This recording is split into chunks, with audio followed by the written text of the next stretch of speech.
Welcome, Internet Explorers. Today we leave the lovely little city of Valencia, and we've got a short day today.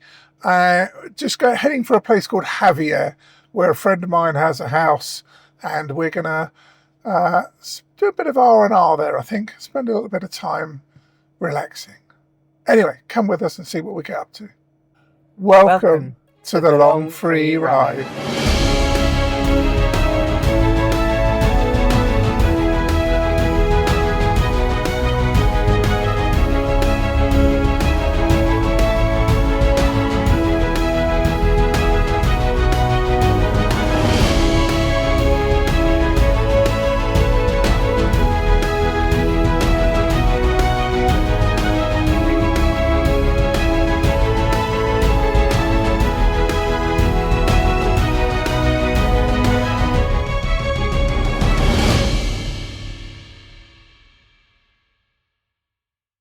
One day in Valencia was not enough, and we said to ourselves that we must come back again sometime. However, I was still not feeling great, and the next stop in Jávea would, hopefully, give me some more time to recover from both the Dijon food poisoning and my chest infection. It was going to be a fairly short driving day, with a stop for lunch, some food shopping and a charge at Ondera, before we headed to my friend's villa just outside Jávea. Finding the Tesla charger at Ondera's shopping centre looked challenging. The in-car sat-nav map looked like it was just drawing squiggles on the screen for a laugh. We just had to hope that it would make a lot more sense when we actually got there.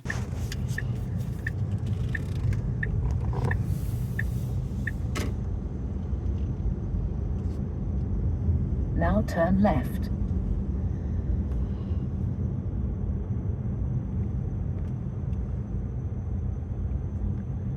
Do you not think it meant? Well, it might have done. Okay. Couldn't see any charges. I'm assuming they're the other side of this building. To be fair to SatNav, the Tesla chargers were exactly where it told us to go. John should have turned left. He shouldn't have ignored SatNav, and we did have to go all the way around the block, back to the roundabout, and start again. But we did make it, eventually. However, by then he was so hacked off that we didn't film the Tesla chargers. But I promise you, they are there, and there are 16 of them, and it all worked perfectly, in the end. My friend's house has a stunning view. We're not going to show you the whole of his villa, as it's his private home, but it was great that we could take some time for some good food and get some rest. From where we were staying in Jávea, there was a short walk up the hill to a viewpoint. They call it Mirador Granadella.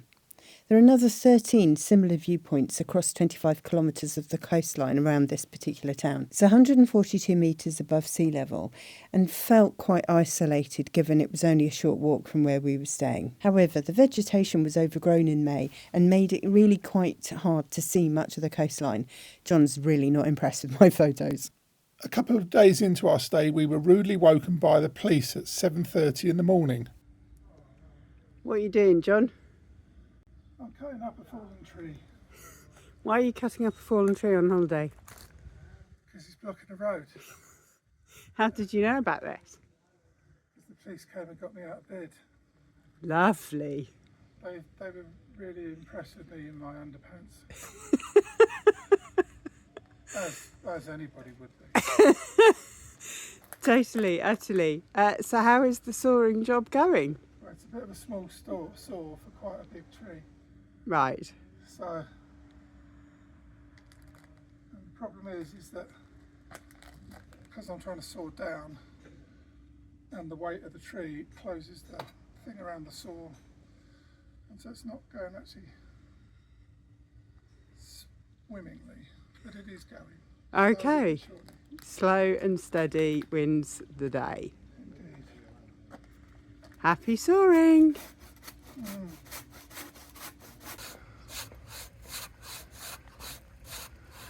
Michelle had a go at tickling the tree with the saw as well.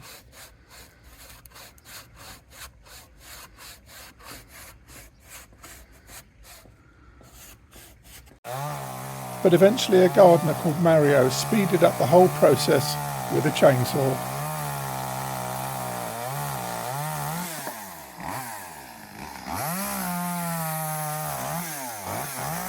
Just in case you think we cut up random trees we find in the road, it had fallen at the rear of my friend's property, and hence the early morning visit from the police.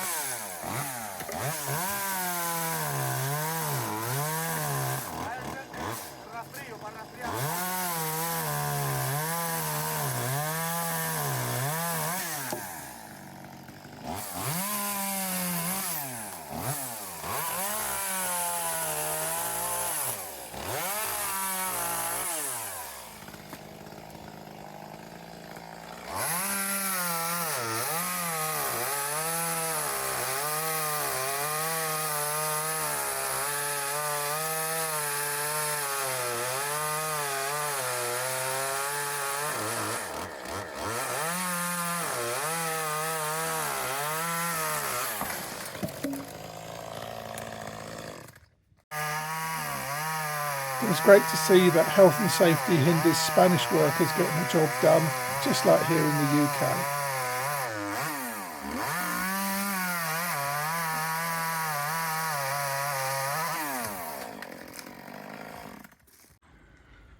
M&J Gardening Contractors. No tree too big, no garden too small. As long as we can have Mario and his tools. Yeah, as long as we can have Mario. I guess he was Super Mario, really. We managed a trip into town and picked up more food, and even found a postbox to send my postcards home. It meant we got to have lunch in a lovely restaurant called Aqua that had been recommended to us by one of our friends, Lynn. Thank you, Lynn. I even got a glass of wine while sitting in the shade and looking over the beach. During lunch, we talked about how John was feeling, and although he wanted to continue with the planned route further south, I really thought that we should be going home and getting him to see a doctor.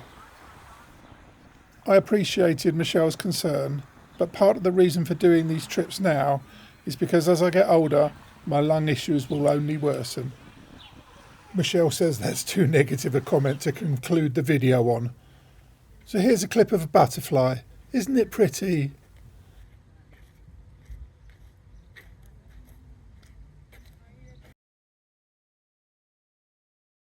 It's time for you stats nerds to get your data high. I know that's what you've all been watching for. In this episode, we drove 145 miles, which is 233 kilometres. We filled the car with 54 kilowatts of energy, and this was made in one charging stop. We were only stationary for 37 minutes, hardly long enough to even get lunch. Once again, we only use Tesla Superchargers, and they're free for us. But if we had needed to flash the cash, it would have cost us £10.80. There were no other car-related costs.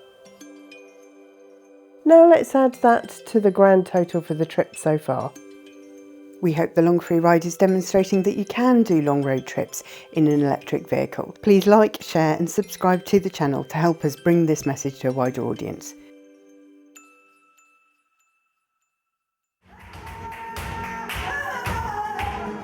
Next time, a lady wails about invisible cockroaches on the floor, whilst a man stamps on them with his special invisible insect stomping clogs.